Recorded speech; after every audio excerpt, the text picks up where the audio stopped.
Namaskar. Welcome to P Guru's Prime Time. I'm your host Sri Iyer, and in our continuing Indocracy series, we are going to today look at what happened in Afghanistan over the past 2 weeks. Was the Afghan military as poorly, formed as is being depicted? Is the truth somewhere between what is being shown on media and what happened on the ground? If there was a failure, what was the failure? Now people are saying that there was an intelligence failure. But how is it that every country got its intel wrong? We know that many countries invest a lot of money into intel. To understand all these things, also why Afghanistan is a part of India till about what 70 years ago, it was all considered one part, and then it is important. It is important for India to recognize that Afghanistan, their leaders studied in India. Many of them still maintain contacts. After all, who can forget the story Kabuliwala by Rabindranath Tagore? This is, it's one of those things. This country now is going through some difficult times. To understand all this, let us go back and talk to Jitendra Ojha ji, our security expert, geopolitical expert. And Jitendra ji, how do you see what happened in Afghanistan in the last 2 weeks? There was talks about a power sharing agreement in Qatar, but now looks like the writ of Taliban runs almost completely across Afghanistan, save a few pockets. Thank you very much, Shriji, for inviting me to your channel. You are absolutely correct that for all practical purposes, Taliban has taken over Afghanistan. So, yes, there are some pockets of resistance in Panjshir Valley. Son of Ahmad Shah Massoud, he has tried to find a second resistance front, and there are some small pockets which is there. But I believe, last few months back, I was on your channel and we had discussed, and the day United States decided to negotiate with Taliban and convince Afghan government to release 5,000 plus Taliban cadres, I suppose at that time itself it was clear that Taliban will rise, Taliban will be on ascendance, and situation is not going to be smooth. And this Taliban takeover was going to be, one can say, an inevitability. Yes, it happened faster. It happened sooner than what was expected. But I believe at this point of time, more than post-mortem, I suppose there are very important lessons to be learned. There is no doubt about it. And the whole episode, I feel that is a serious setback to idea of democracy, a serious setback to image of the most powerful democracy in the world, as well as it's going to give rise to, I would say, Islamic radicalism as well as Chinese authoritarianism at a much higher level. So threat to democracy is quite serious and quite genuine, I would suppose. But I believe that this was almost inevitable. It doesn't look nice, those for people like us, to picture a gloomy future, or predict some kind of doom. It doesn't look nice. But at that point of time itself, it was clear, and the kind of takeover which was happening. But in the whole thing, I would suppose, if you ask me in detail, I can explain that it is not fair to blame Afghan army entirely. They were very well trained troops. Some of them, they fought with valor, especially one young Colonel Azimi's in Faryab province. They were waiting for reinforcement. They ran short of ammunition, and after that, the way they were massacred. So this is not only one tale of its kind. There are multiple tales. But I have also discussed with you, Shriji, on irregular warfare, how difficult it is to fight a war of this nature. Sometimes you need to have advantage in terms of 1:10. So these Taliban forces, they were not Taliban alone. They were backed by, whatever understanding I have, they were backed by Pakistani state to the hilt. There are also, some media reports, they have been saying that people were heard speaking Punjabi language, not only Pakhtun language, not only Pashtun language, but Punjabi language in streets of Kabul and several other places. So quite possible that Pakistani state was backing them with intelligence, tactical intelligence, resources. There was Chinese backing also. There are, a lot of media input suggests that there was some kind of covert Russian backing also. So with all these things, all these factors working together, and the kind of disruption which happened, very sudden and unexpected kind of U.S. withdrawal, not much of a preparation had gone into American withdrawal. This is what I understand by interacting with people on the ground or some journalists, etc. So I think that Afghan troops were in a very difficult position. And in a fight like this, Shriji, morale matters a lot. The psychological dimension is very critical. But here, it was not only psychological dimension. Here, I would say logistics were an issue, coordination was an issue, support to Taliban from Pakistan and other quarters was an issue. So I think it happened little sooner than later. But I believe that Taliban takeover was almost an inevitability. But to add to the whole thing, I would say extremely poor and horrible leadership of President Ashraf Ghani. And this also, reinforces my belief that book reading academics, information parroting people, it is difficult for them to manage, situations like this. Shiji, please. So what you're saying, Jitendra ji, is that Ashraf Ghani was an economist, a person who has worked in the West for many years, and when he got parachuted in as the president, by the way, it was also accused that the United States wanted Ghani over Abdullah, who had in fact won the election. So there were allegations of rigging, that Ashraf Ghani, because he was the favored candidate of the West, got to become the president. These are all allegations. I'm not having any proof on this. I'm just telling you, because when that head entity does not command the respect of the people, these kind of things, it's just downhill after that. And today, the more and more news is coming where even some of the undying loyalists of the Biden administration, such as some media channels, even they are very, very, very, they're squirming a lot in terms of saying what exactly happened. You are now seeing many of the Biden administration officials distance themselves from President Biden, who said as late as in July end that the Afghan military would take over, when he fully knew. This is where the reality and the facts are completely diverging, where he probably, he read it out. I'm sure he didn't go to Kabul to check. So, see, what had happened was, when the last contingent of 2,500 US soldiers left, I think after that there was only one last one left. When they left, along with them, within a few days, 8,000 forces of the EU also left Kabul. Now, what many people don't seem to know was that the ground maintenance of all the stuff, like logistical support, which is what you touched upon, was all done by contractors. And these contractors were around 18,500.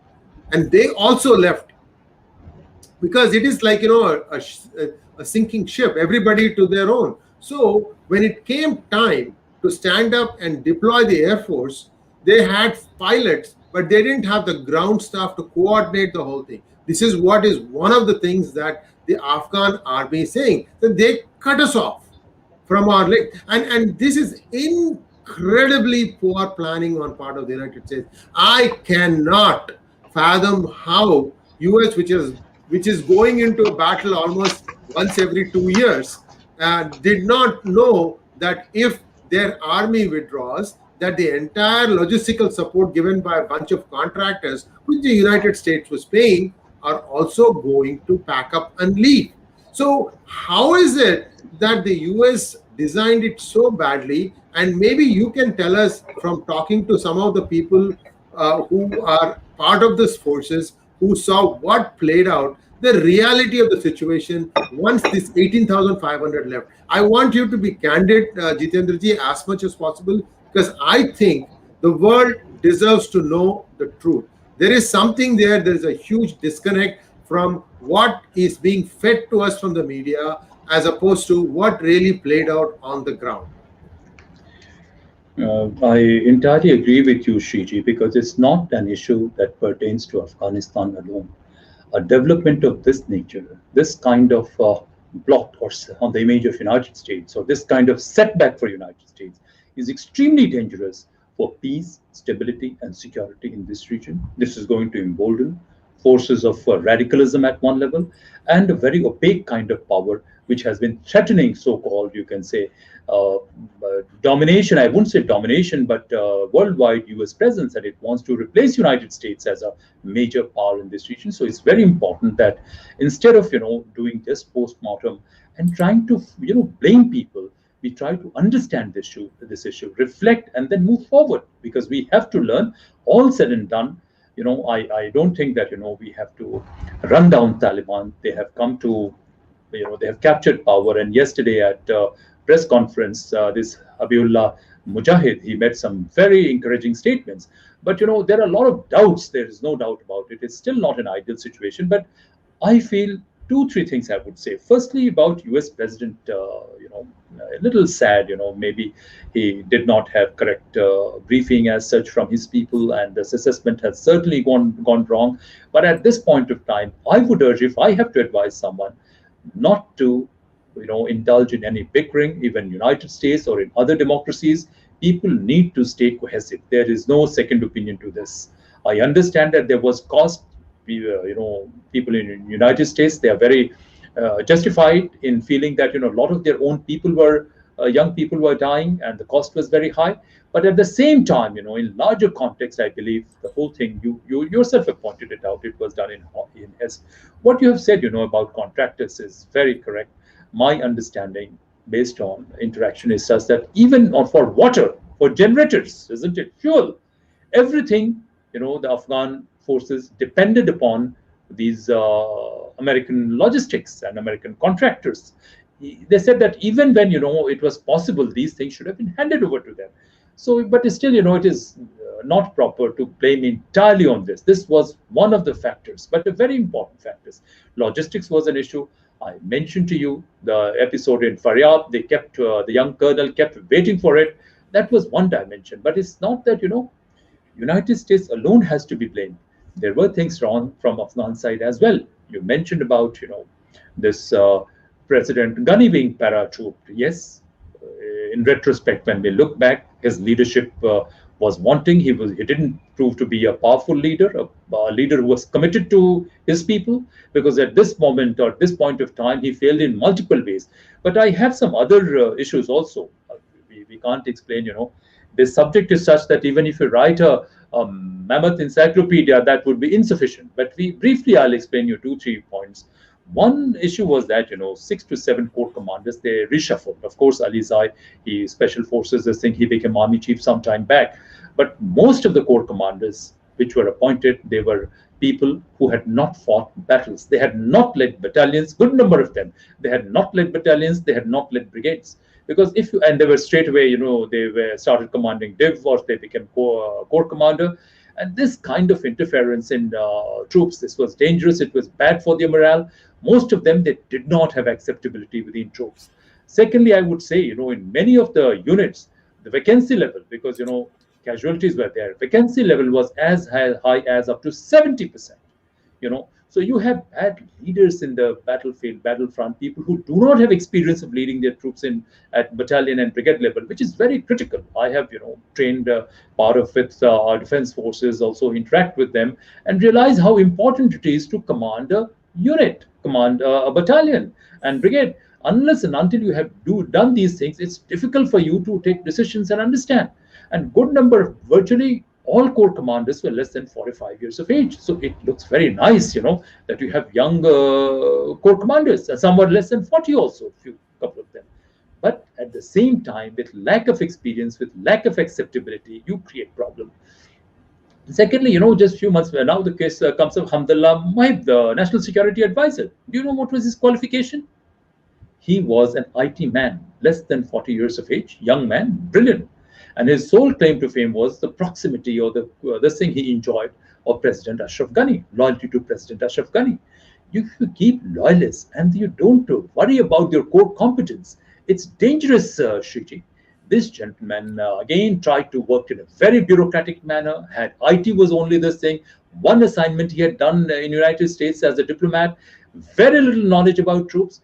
someone was telling that, Defense Minister, this Bismillah Ahmadi, if I'm not mistaken his name, I'm not an Afghan expert, that he wanted certain things to be done. And it was so bureaucratic that Defense Minister could not provide certain facilities to his troops, and it took such a long time. So there was a lot of resentment in the troops on the ground about the way things were, defense forces were being treated, and particularly this thing. So logistics was a factor. This bad leadership was a factor. And then when, particularly Faryab incident, it certainly had an impact.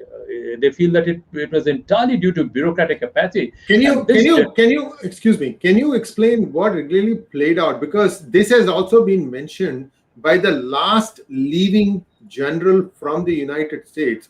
He said that it hurt the morale in a very, very, very big way. Can you please explain to us what really happened in that particular incident? You talked about a young colonel, and I just want our viewers, those who don't know the entire story, please take a small detour, explain to us to the best of your knowledge what played out there, and then we can continue our main narrative. Thank you. I'll briefly tell, he was a very bright colonel. His father was also a general, and many places he was from elite forces, 30,000 elite forces or special forces, which was initially being led by Alizai, General Alizai. So this was a very, very well-trained kind of division of, you can say, Afghan army.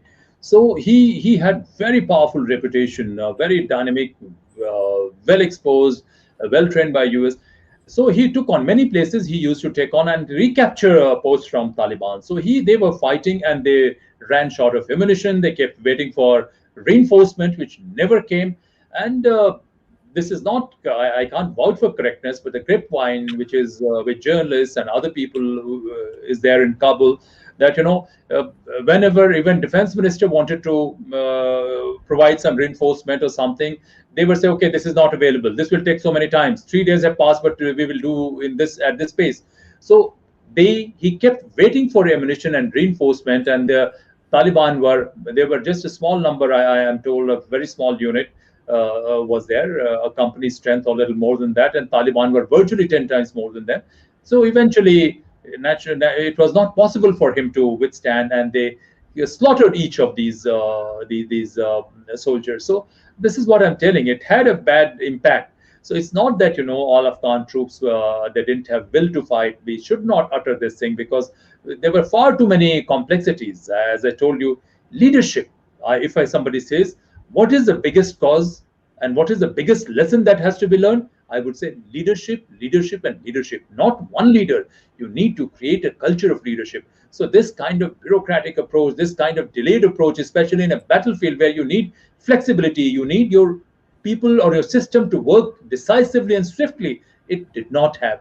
And second, another thing which happened, Shriji, that a few months back, last 6-7 months back, what they did, they appointed first lieutenants as superintendent of police in all the districts of Afghanistan. And, in India also, we have this kind of thing, highly immature people heading district administration, etc., which is an issue, especially. It may not be as much because our people are very peace-loving, but in Afghanistan, this was an issue that these young fellows, they did not know, they did not have that kind of acceptability within the police force.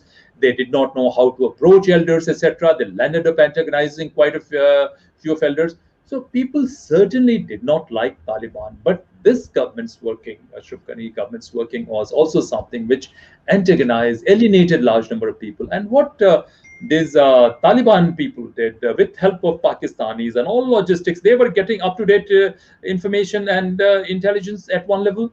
They reached out to these village elders and tried to exploit this kind of thing, kind of alienation. And after that, couple of Pashtun generals, they also surrendered. Some fought. 2 generals fought very valiantly. But logistics was a problem at every level. There was very poor coordination, and this withdrawal, as we said, was quite messy. So I think, at one level, as I said, this is a complex war. In this war, challenges are very high, no doubt about it. In this complex war, the entire Pakistani state had, put its weight behind Taliban. It's Taliban, for all practical purposes, is their baby. And somehow, demoralizing impact had started from almost from the day, US government had started speaking with them. So a lot of apprehensions are there that a section within United States or their security staff. This may be just a rumor, but this had a psychological impact. A section within them are keen to have some kind of understanding with Taliban, and the way Taliban cadres were released, good number of them. So that was one impact. Coordination was an impact, and this bureaucratic approach was one issue, and alienation of local people was an issue. And then after some time, Taliban acted very professionally. They started persuading this thing. This was one incident which happened in July, but after that, they started persuading people they will not kill anyone, and they started moving. And then, once something of this nature happens, it has a cascading effect, or a landslide kind of thing happens. Because in battlefield, morale and psychological dimension is very critical. And these things have been happening for quite some time. And the leadership of President Ghani, as we have discussed, was something which was in no position to, retain or help these troops sustain their morale. But my understanding is that, all said and done, Taliban has not been very popular. Yes, they have made good statements, no doubt about it, very encouraging statements, but their ability to enforce these statements, their capacity to put a governance system in place remains in doubt, Shriji. So we have to wait and watch. But failures are not, we can't pinpoint one or two cases where something has failed. I would say intelligence may be a failure, but entire strategy has failed. Entire approach has been such. Yes, this incidents unfolded far too quickly. And yes, certain leaders in your country, that part of the world, certainly they came out with statements which were avoidable. But these are outcome of, I would say, accumulated incidents for quite some time. Please. I have a couple of questions from what you just explained, and maybe one question, one answer, so that I also can still remember the questions that I framed in my mind. My first question was that, all the appointments of these corps commanders, this happened while the Americans were still in Afghanistan. Was there any consultation? Weren't the Americans, generals, express concern that, hey, listen, these are all greenhorns, they're wet behind the ears. Suddenly you're doing a massive deployment of new leadership which has not grown from within grown up the ranks. They don't understand the psyche of war. How did that kind of a gross error happen, and why did the US not do anything about it? Look, we wouldn't know exactly, Shriji, what happened, because this is a consultation, must have been a very confidential consultation between the Afghan president and the US generals and people who are coordinating. But whatever I hear, this may be second-hand, third-hand information, and we can't vouch for its accuracy. That in last tenure, United States was probably not very happy. US generals were not very happy with President Ghani also. And somehow President Ghani made himself indispensable. And in friendship, in this kind of thing, sometimes, you overlook mistakes. You commit, you accept some degree of lapses and errors, isn't it? So until last time, they kept on saying, probably kept on persuading him to form transnational government, step down or do these things. He was adamant. And they say second tenure, this misunderstanding was there. What exactly happened, only those people would know. We can only make some kind of assessment.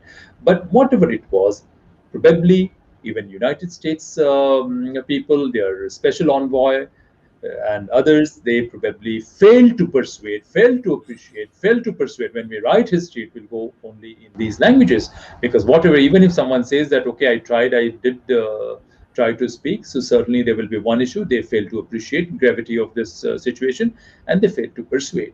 So, in this kind of debacle, not one factor, but so many factors happen. And all these factors have, I would say, an accumulated impact. So you are very right that they may have said, but they did not succeed. My next question, before I say that, I have an incident to relate, because it is related in terms of how things play out. 2015 Bihar elections. Well, Narendra Modi was flush with the success at the center. And this was his first major challenge. Maybe it was end 2014, beginning 2015, within a few months of him becoming the prime minister. And there was the alliance that was formed, alliance of convenience, because after a few years, the thing broke apart. Janata Dal united with Lalu Prasad's RJD. And the two together managed to defeat quite convincingly the rising power that was the BJP. Now, on the counting day, as the first few leads were published across the spectrum, all channels were predicting a landslide win for BJP until the reality came in. Now, when this was challenged, the chairman of NDTV, a good friend of mine who never wants to acknowledge, anyway, for a different reason, of course, said that, look, everybody gets data from the same source, which is why everybody was wrong. See, accidentally let the cat out of the bag. That all these psephologists, all these opinion polls, all these people are essentially relying on the same set of workers on the ground. So if one place gets it wrong, everyone gets it wrong. So let's take that, what happened there, to the intelligence that was in place in Afghanistan. Now I'm being told that Biden overrode what his politicians told him, what his generals told him about Afghanistan, and he only listened to what his intelligence told him. Now, keep that point one side. Last month or the month before that, the director of CIA makes a short, quick trip to Pakistan and goes back. Nobody knows what he did. A person who's a director level appointment, he comes to Pakistan, nobody knows what he talked about.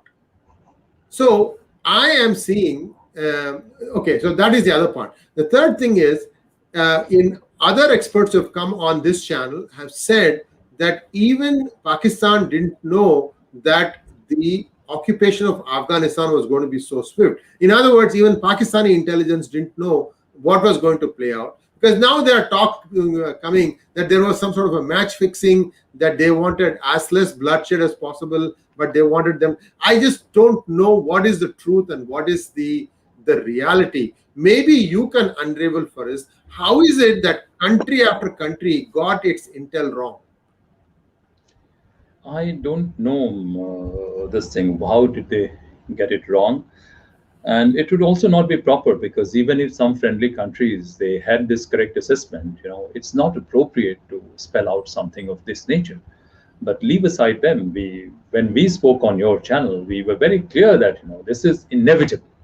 How fast it will happen, it depends upon the inputs or whatever things you get from the ground. But having said that, when you go for strategic analysis, it's not like psephology. It's not calculation of some information. It's not that. You literally assess and evaluate each and every factor. So if at all the president of United States was not properly briefed, or he was there was some incorrect briefing, so it's not a one-day affair. It means that there is some kind of they are, of course, they have the most professional agency. There is no doubt about it. So this could again be an outcome of something which is so to add to what you just said, a lot of people have now said that many people have been lying about the reality in Afghanistan for several years. The question that comes again is, why all this is coming after the fact? Why wasn't any correction factor applied when the decisions were made? That's my, big. The fact is that American taxpayer has spent $2 trillion over a period of 20 years into Afghanistan, and what do we have to take away? A big loser painted on our back.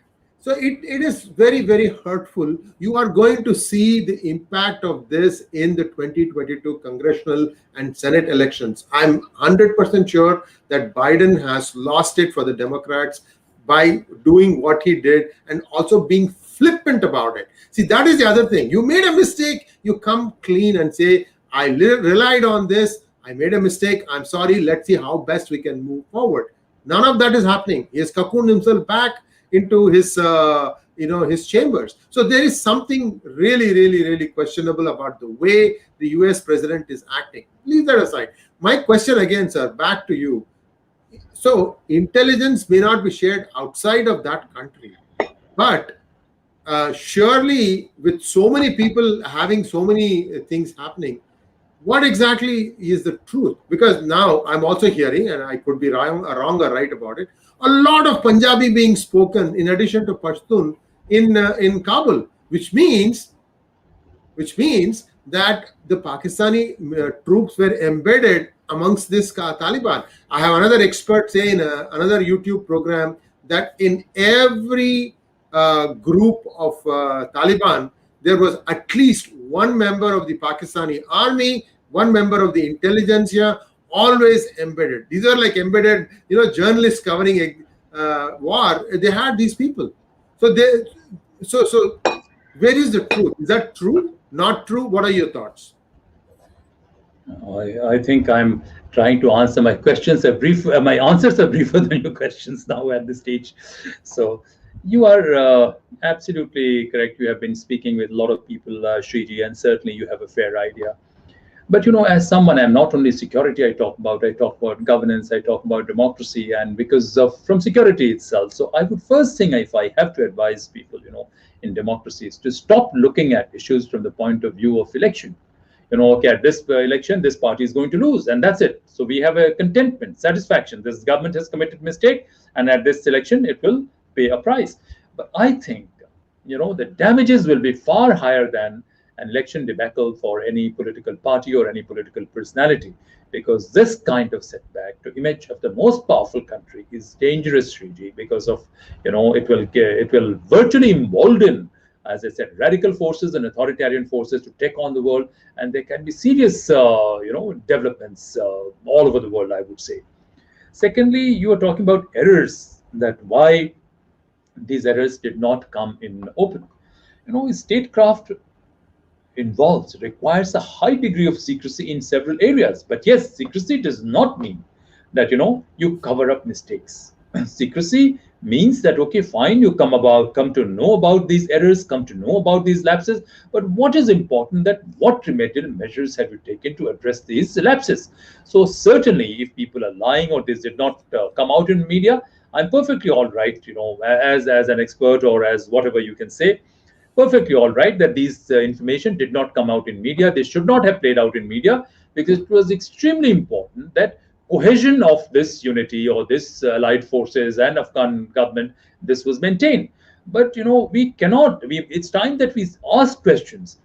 That what was it that prevented these democratic forces from undertaking remedial measures? And a lesson has to be learned. And it should not be, explained in terms of taxpayers losing their money. It is beyond that. It's a setback to entire democracy, I would say. And of course, not only image, and a lot of human suffering at the end of the day. So this has to be discussed. This problem has to be fixed. And that is why, in your country, you have an intelligence oversight committee, and sometimes, extremely brilliant people are there in these committees. They have good idea about it. So we hope that they are able to set certain procedures in place, set certain things in place, and the discussion is bipartisan. This will be extremely unfortunate that even in United States, if the discussion takes a partisan color. Now, regarding Pakistan, you are talking about, Shriji, we have discussed in your channel multiple times about United States of America, that wherever there's a problem, it certainly reaches there, surely reaches there, but reaches there a little late and bombs the country next to one where the problem is. The problem was not in Afghanistan. Afghanistan was created by Pakistan, and for a long time, for a variety of reasons, most of the Western powers, Western countries, they have been promoting Pakistan. The whole problem in Afghanistan is an outcome of Great Game War, which was inherited by United States from Britain. From 19th century or 18th century, 1791 onwards, it has been shaping up. So it is very difficult for us living in India or in Asia to understand something of this nature. And promoting radicalism. The whole problem of radicalism was promoted by United States only. And your own former Secretary of State has explained it on so many occasions. So it's time for them to learn lessons. Fine. Your tactical exigencies may force you to, or may tempt you, I wouldn't say force you, tempt you to enter into some kind of unholy understanding or this kind of nexus with these kind of forces. But, in long run, someone who's not loyal to anyone, Pakistan is part of Indian civilization, Shriji. If they're not loyal to their own people, they're preaching hatred against everybody who's non-Muslim. How can they be favorably inclined to United States forever? So this was certainly a mistake. Whatever you are saying, I 100% agree with you. Not you. So many people, they have said, so many media channels, they have said, so many, people who have been in Kabul, they have left, they have said that these people are speaking Punjabi language, and they're not, all of them are not Pashtuns. So Pakistani Army regulars, Pak ISI, has been completely involved in it. They have been very much there in these things. Otherwise, it was impossible for Taliban to take over something of this nature. Why American security establishment could not factor it, could not appreciate it, that is a question that that will remain, Sriji. Please. So, see, we are already seeing reverberations of this Taliban victory in Afghanistan. You know, Pakistan is one of those confused country whose people don't know what to think. They cannot own up to their heritage. They cannot own up to their culture. They cannot own up to, and they cannot feel proud about their history. They want to be identified with something that they are not. And the people that they want to be identified won't even give them the time of the day. And then we saw yesterday that somebody goes and pulls down the statue of Maharaja Ranjit Singh. I mean, what sort of a demented mind would want to destroy its own history? I mean, it's like, you know, what exactly are you trying to accomplish? And the thing about is almost laughable when you look at that video. You know, the policeman or whoever the security guy, he waits for this guy to finish the whole task, and then he grabs him. What a joke. Is this how things are run in Pakistan? And if that is so, then once Taliban is sort of settled in Afghanistan and starts feeling itchy, I got to go fight. Are they going to turn around and look at Pak-occupied Kashmir and try and see if they can foment trouble? Because that's how in 1989 things became very bad, really bad in Kashmir. Look, I have always said 2-3 questions you've asked. First, I would say Pakistan, you know, for a long time, for a variety of reasons and largely under Western instigation, I would believe that Pakistanis have been trying to come out with a narrative, trying to identify themselves with so-called glorious Muslim invaders, even though 90% of Pakistani population right now, they are opportunist converts, you know, most of them, and even Central Asia and others, you know, because India became inward looking, and that is how Islam came there. And Islam came initially as a kind of more egalitarian kind of values, and it was not in this shape, because Islam itself has been ritualized very badly and distorted very badly in Pakistan. So for a variety of reasons, you know, when this comprador class, which shifted its loyalty to British and it wanted to destroy freedom movement of India and undivided India.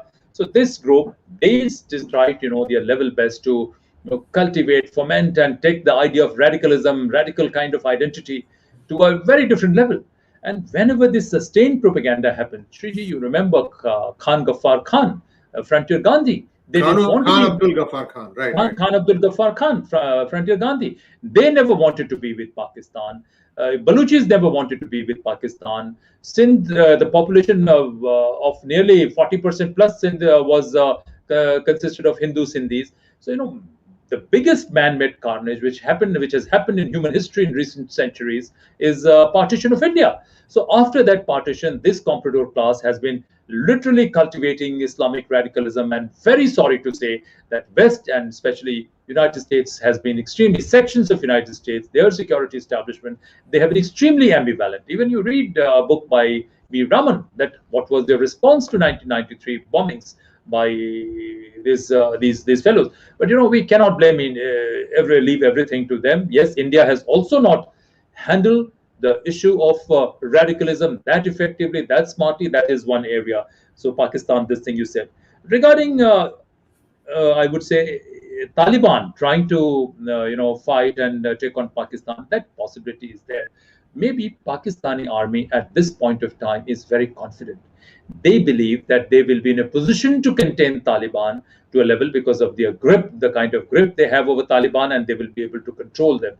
But my assessment is that sooner or later this conflict is going to stop. This cannot happen, because after, you know, for so long Taliban were fighting against the United States, so you know, they needed Pakistan. But once they come to their own country, and if they give up drug trade, you know, they may continue with it, but if they give up drug trade, even if they want to set up a transparent administration in Afghanistan, I'm sure Pakistan will not appreciate it. Pakistan military establishment will not appreciate it, because Pakistan military establishment would like Afghanistan as their backyard. They would like to like Taliban to be their proxy or lackey, and sooner or later this conflict is about to start.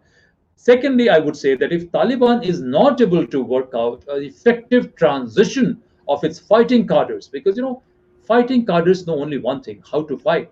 And if they don't find any other object, certainly they would target. They will start targeting anyone and everyone. And Pakistan is could be one of the potential targets, because this kind of group, you cannot control each and every person.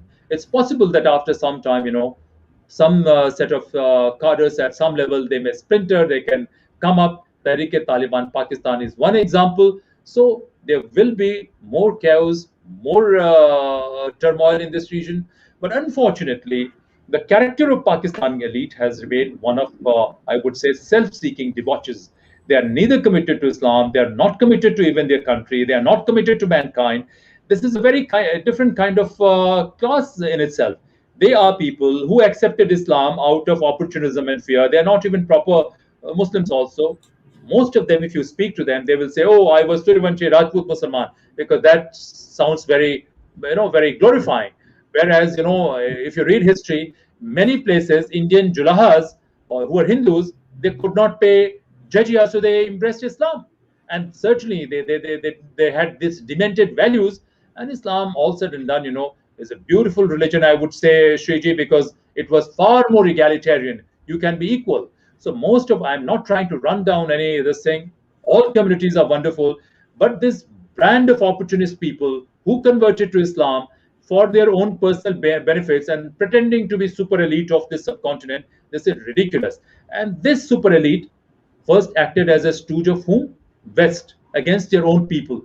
They have not cared for their own people. They have just been conning their people of Pakistan, for their own gains. And now they have changed their master. They have changed their master to China. So imagine, what do you expect from people like this? So this is a problem. I've always said Pakistan was invented as a cancer for India by Western powers, the receding colonial powers. But unfortunately, values of Pakistani elite is such that it has turned into a very deadly disease for entire humanity. And you see, anywhere terrorism, organized crime, drug trafficking, fake currency is there, Pakistani state is involved. So that demented this thing of Pakistan you're talking about, Shriji, that's a reality.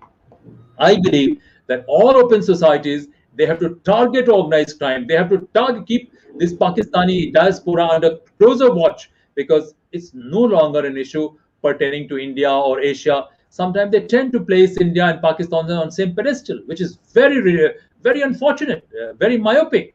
So it's time that, the whole world learns a lesson and sees that, look, this kind of people, this kind of psyche, with this kind of, access, this kind of approach, they pose a threat to everyone, Shriji. So I hope that this realization comes, please. So just a couple of data points to add to what you just said. Please. America's realization of radical Islam started only after 9/11. That's when the common man started realizing that, oops, yes, we have actually, bred some snakes, not in our backyard, but they have in some part of the world, and we have inadvertently let loose a genie that cannot be put back in the bottle.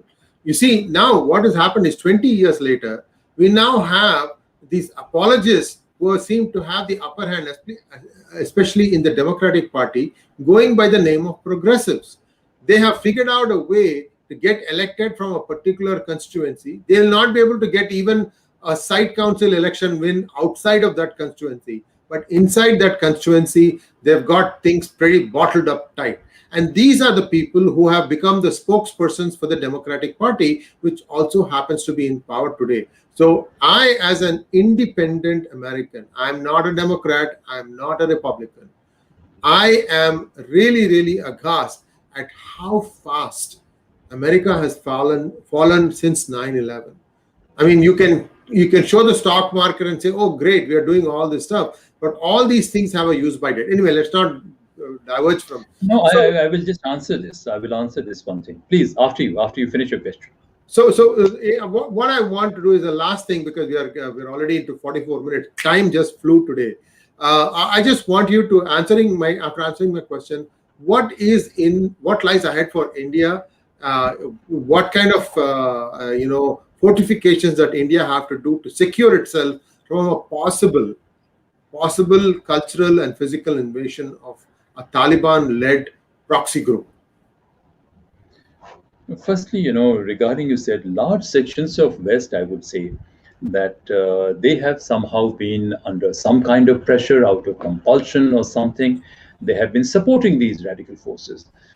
I would say that democracies will have to rediscover. They have to regulate themselves far more effectively.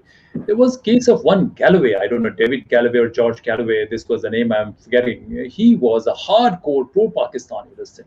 And the way Pakistanis were spoiling right from British girls to their systems, and they were carrying out drug trade in many places were monopolized by Pakistanis. And what has happened, Shriji, over the years, they have exploited lax systems all over the world to launder huge amount of money, and good part of this money is used for political funding in open societies. And the West, I would say, both United States as well as many European countries, they have been extremely, I would say, tentative. They have not been able to stop it. So it's possible that knowingly and unknowingly, they have managed to hoodwink some of these institutions, some of their this thing. And that is one area I think, the entire open society, entire democratic world, they have to take note of it. Some people may speak English, but racism, that I would say radical Islam is deep inside them. If you surface, it is very much there. And they try to say, oh, okay, this is South Asian problem, and Indians are talking about Pakistanis, they are like this. Their understanding is extremely limited, Shriji. So I would say to that. Regarding, you said, what should India do and the world do? I think the implications are far more serious for them, for both India and world. I would say that democracies need to rediscover themselves.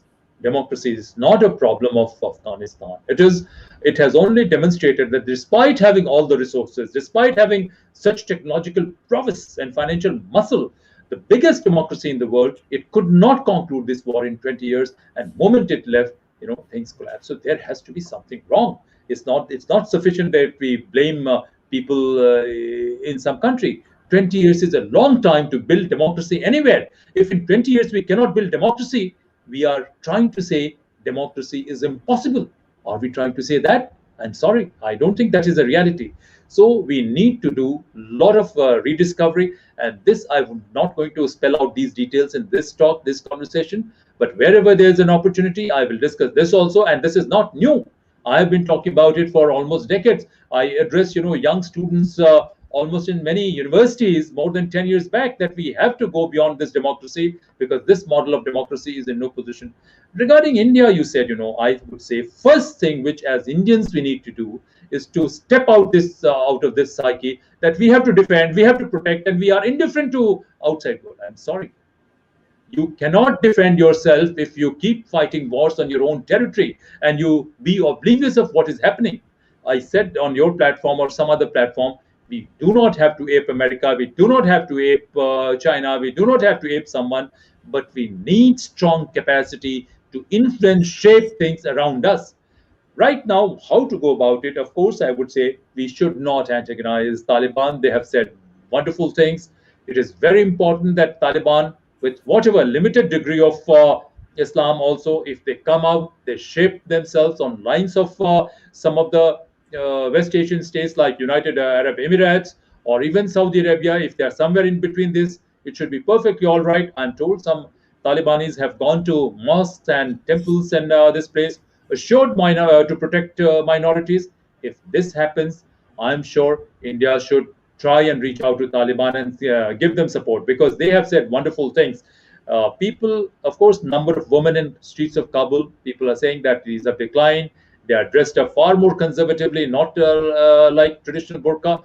So I believe that there has to be an engagement with Taliban by everyone because they have emerged clear victors. But slowly and steadily, they have to persuade it, pressure. But one thing that world has to do, Shriji, is to strike at organized crime. Because Pakistani network has managed to subvert institutions all over the world, almost everywhere. Those networks need to be destroyed domestically and globally. Lot many pro-Pakistani people are in high position, not only in US Congress, not only in Britain, but also in India. Because what happens, you may have very high GDP, but you are not in a position to dispense cash. You're not in a position to dole out huge amount of money. Whereas this kind of trade which they are carrying out, they are flush with cash and they can easily divert some of cash. And this cash helps them in what? This is like, you conquer a fort. So you conquer an institution. You position someone favorable to you in US Congress or in some committee or in Britain or in United Nations. And Pakistan is not alone. Pakistan is being backed by China. I read, some wonderful reports by which are placed in public domain by Directorate of National Intelligence or by US Army or by some of their think tanks. These are amazing reports. These are eye-opening. I don't know what happens when their own troops, their own establishment, they are not in a position to incorporate this knowledge into practice. So if that is the condition in United States, the most powerful democracy, Shriji, what would be condition in evolving democracies? I would say India has to step out of this psyche. We have to manage our domestic discords much better. Domestically, we have to have competition. We cannot have domestic conflict on foreign policy related issues, on national security related issues, on strategic issues. There is zero space for radical Islam anywhere in this world, or even Hindu nationalism is also something we don't want. We want a powerful rule of law, because Hindus cannot be radical all said and done. They can make some noise on social media or some other platforms, and in some stupid cases, they can target people. That has to be tethered. We need a powerful rule of law and a far more efficient bureaucracy. I would also say, Shriji, we need to build a culture of leadership and excellence, not only in politics, not only in bureaucracy, not only in criminal justice system, but also in corporate sector, but also in our R&D institutions. We need to rediscover national security strategy, not because Taliban has come, but we are a responsible power in this region. And also tell United States we are their partners.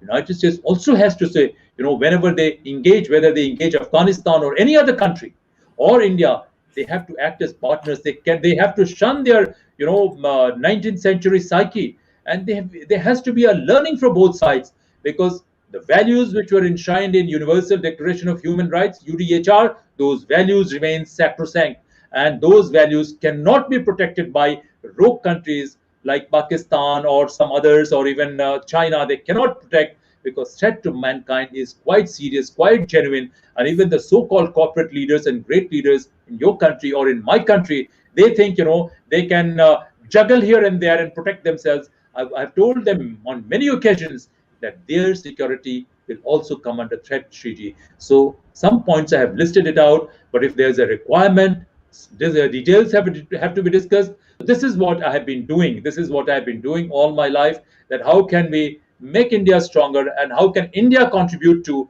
a better world, a secure world, a safer world for everyone.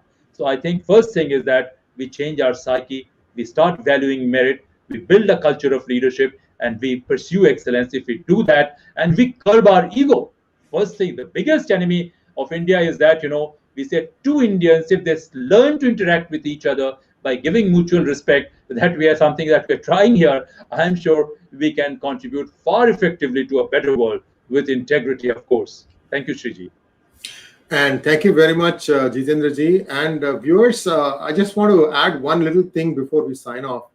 A lot of things that Jitendra ji has mentioned, he has not taken names, but if you sit back and watch this thing again, maybe 2 years or 2 days or 3 days later, and understand what he is hinting at, especially the problem of organized crime and how it has really become a cancerous growth in the Indian bureaucracy structure, executive, judiciary, you name it. You just have to look at the verdict that came out of the Delhi High Court today to connect the dots. So I just leave it at that for you to think about. Certainly, the hangouts that I have with Jitendra ji are full of information. This is serious television that is coming to you via your digital device. And I hope you treat it as such. Please subscribe to our channel. Please join our membership. And also, please share it on all the social media platforms that you are part of. Thanks, Jitendra ji. We'll be back again next week. Thank you once again, and namaskar. One thing I wanted to say, not only information, but we are also trying to throw a perspective. Yes, absolutely. To give you the right perspective to look at things. These are all what you call as, creative thinking skills, being able to come up with your own judgment on anything in life. And that's what, some of these videos impart, because we are trying to look at it from different angles and trying to say, okay, if we have looked at it enough and then we have correct data, then it should be possible for us to come up with the correct conclusion. Thank you once again, Jitendra ji. Namaskar. Thank you. Namaskar.